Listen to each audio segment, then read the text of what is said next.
जय श्री कृष्ण दोस्तों। एक बार श्री युधिष्ठिर बोले कि हे भगवान, ज्येष्ठ मास के कृष्ण पक्ष की एकादशी का क्या नाम है तथा इसका महात्म्य क्या है, सो कृपा पूर्वक कहिए। श्री कृष्ण भगवान बोले कि हे राजन, ज्येष्ठ मास के कृष्ण पक्ष की एकादशी का नाम अपरा है, क्योंकि यह अपार धन देने वाली है। यह पुण्यों को देने और पापों को नष्ट करने वाली है। जो मनुष्य इस एकादशी का व्रत करते हैं उनको लोक में प्रसिद्धि प्राप्त होती है। अपरा एकादशी के व्रत के प्रभाव से ब्रह्म हत्या, भूत योनि, दूसरों की निंदा आदि के पाप नष्ट हो जाते हैं। इसके व्रत से झूठी गवाही, असत्य भाषण, झूठा वेद पढ़ना, झूठा शास्त्र बनाना, ज्योतिषी, झूठा वैद्य आदि सबके पाप अपरा एकादशी के व्रत से नष्ट हो जाते हैं। जो क्षत्रिय युद्ध क्षेत्र से भाग जाए तो वो नरक को जाते हैं, परंतु अपरा एकादशी को व्रत करने के लिए उन्हें स्वर्ग की प्राप्ति होती है। जो शिष्य गुरु से विद्या ग्रहण करते हैं परंतु बाद में उनकी निंदा करते हैं तो वह अवश्य ही नरक में जाते हैं। वह भी अपरा का व्रत करने से स्वर्ग को चले जाते हैं। जो फल तीनों पुष्करों में स्नान करने या कार्तिक मास में स्नान करने से अथवा गंगा जी के तट पर पितरों का पिंड दान करने से मिलता है, वह फल अपरा एकादशी का व्रत करने से मिलता है।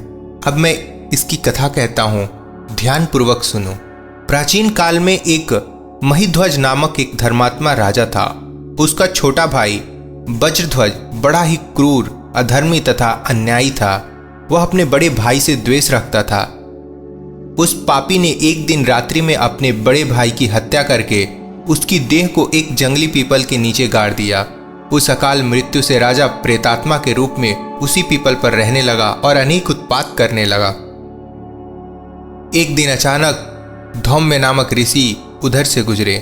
उन्होंने प्रेत को देखा और तपोबल से उसके अतीत को जान लिया। अपने तपोबल से प्रेत का उत्पात का कारण समझा। ऋषि ने प्रसन्न होकर उस प्रेत को पीपल के पेड़ से उतारा तथा परलोक विद्या का उपदेश दिया। दयालु ऋषि ने राजा की प्रेत योनि से मुक्ति के लिए स्वयं ही अपरा एकादशी का व्रत किया और उसे अधोगति से छुड़ाने के लिए उसका पुण्य प्रेत को अर्पित कर दिया। इस पुण्य के प्रभाव से राजा की प्रेत योनि से मुक्ति मिल गई।